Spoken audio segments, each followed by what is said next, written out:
Welcome to another episode of Golden Nuggets Tea and Tales Season 1, powered by Husby, spilled by AJ. AJ, I want to know, what was the biggest deal, won or lost, that taught you your biggest lesson in real estate so far? Won or lost? You know, you lose deals in Dubai only for one reason. Why? Which is kickbacks. Okay. Okay. Yeah. Let's simplify the term for the audience that don't know what kickback is. Kickback means when you are a useless person that you have nothing to offer, you offer your commission. And in a very simple wording. Yeah, so you don't have any faith. value to give it to your client, you have nothing. So you tell them, I'm receiving 4 or 5% commission, I will give you 90% of that. This is kickback. And I've been working a lot and I've never had this encounter maybe up until 2019. And something happened which shifted my business model totally. And I'm happy it happened, but I wasn't happy in the same day. In the same day, I was about to kill someone. Right. So I was with a client, and this was our second meeting. It's not the first. So this was like the closing one. Stayed in the sales center. Sales center wasn't big, so everyone seen me with the client. Yeah. And back then they had maybe 5 or 6 people of their internal sales people. So did again the full presentation, everything. We went, we selected the unit, one for him, one for his brother. And the guy was like, I'm not fully funded now. Let me pay 50,000 dirhams by card. And tomorrow I will come and I will give you a check, or I can do bank transfer. I'm just waiting for something to clear in my account. We're like, yeah, no problem. Booked the unit, did everything.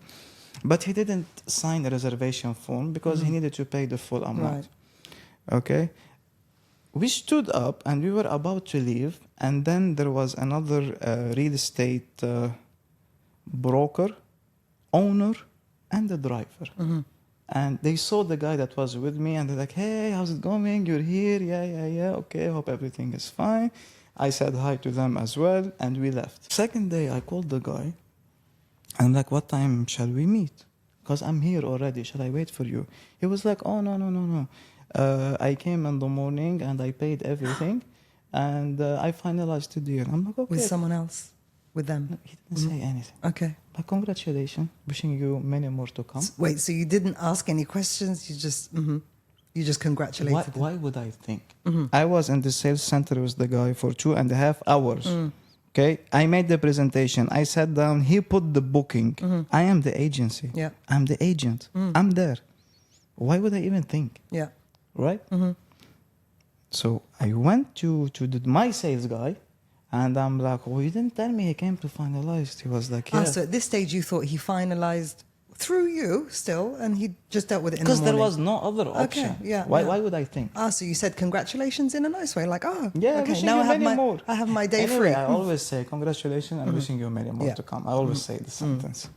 So I told the guy, like, why you didn't tell me he came? He was like, bro, I don't know what to tell you. He didn't finalize it with us. He was like, they fucked you, they fucked me. No. I'm like, how?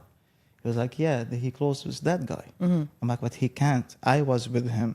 Cameras are here. Yeah. Everything is here. So apparently what happened, that after the guy left, that driver followed him. They stopped him. They told him, ditch the agent that you have. Right. Okay, we're gonna give you 3% discount on each unit, and we're gonna give you 3 years free property management. Okay, so now you have 2 types of clients. You have one guy who says, no, this guy has been working his ass off. I should be with him. This is halal, or this is right. And then you have lowlifes who will say, okay, but I'm not gonna see this guy anyway again. Let me do it. And that client was that part who was cheap, chasing money. So they ended up doing this. And I was so surprised that I'm dealing with a mega developer. And that company who did this was supposed to be also a mega company. And then when I tried to speak to the owner, I'm like, how do you even accept this? Like, would you Behavior. accept it on your boys to happen? And his answer was like, if I didn't accept this on my boys, I wouldn't do it myself. I'm like, okay, I cannot even play with you. You're too dirty. So if this is how low you can go for money, that's on you, man. Yeah. And I left it, and I didn't do a fuss about it because eventually I knew like it's total bullshit. But that taught me that work fully internationally, work on Zoom, work getting clients like that, explaining Dubai with consultancy, and do not do meetings in Dubai because this will always happen. So that you've got to basically be super discreet with your clients, but you have to at some point bring your client to the Not developer's really. office or the show Not really. apartments. Like if you're dealing with one individual person, yeah, but I'm telling you, this all changed. And end of 2019, I started dealing with hedge funds, with pools of investors. You know, like I had so many different clientele where people trust what I say. If I say just buy this one, they will like go ahead. Yeah, Do yeah. not even okay. I got it for myself, so you know, not get it. They were like, no, of course, get it. So this changed my whole perspective. So that day I was super upset, and I was feeling disgusted. I'm like, how low like can people go? But then I'm like, okay, I don't want to put myself in such a position. Change your business model. Yeah. Happy days. So you just keep it virtual. Totally virtual. What's your advice to brokers who have to be in the show apartment, who have to be in the developer's office? What can they do to protect themselves? They can't, because the developer will not protect them.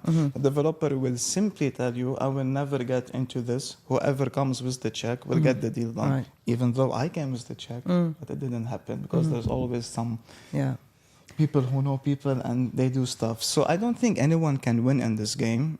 And it's going to be there all the time. And what do you like? What's your message to those brokers who do feel worthless to the point where they have to offer kickbacks and give their own commission? What would you say to them? I mean, it's never order too to late apply. to learn and to become a decent person. And everyone has to think like whatever you put out there is going to come back to you times 5. Karma. That's it. So if okay, so for you being smart, you know, just you stole one client and make 5,000 dirhams out of him, and there has been a guy who's working on him for the past 2 months, and this guy was so happy because he wanted to buy for his daughter a new bicycle or whatever he has promised her, and so you came and fucked up everything, your energy, the guy's energy, his kids' energy, the buyer's energy, for something so low.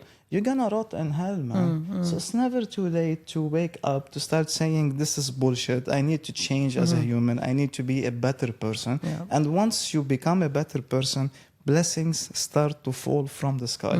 Once you're in that dumpster, you will never have blessings. You're blocking your own blessings. So just learn and be a decent broker. Try and be a good person. Yeah. And in terms of buyers, I see that buyers are now, it's becoming slightly more common practice where they're requesting kickbacks or discounts. Because they're not seeing any value from the broker.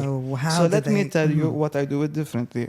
For example, now anyone who wants to speak about real estate, I have 2 consultations, half an hour, 1 hour. You book it, you pay for it, I'll stay with you, I'll talk to you. So this is a buyer who wants to discuss a project, book a consultation. You are a consultant now, not just an... 30 minutes, $300, 1 hour, $600.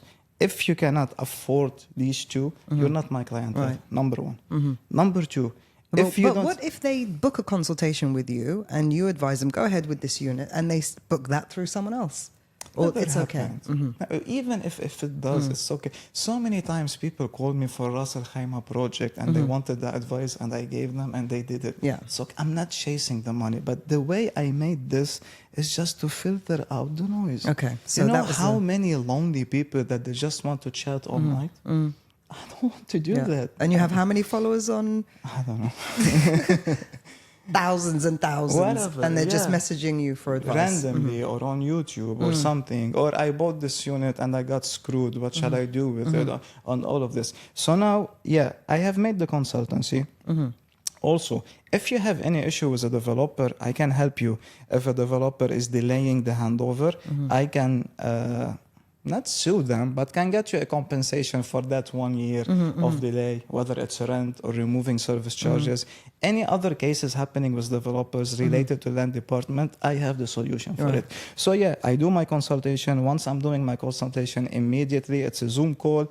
I'm switching the screen, putting Google Earth, showing the map of Dubai, showing them everything that they want to see.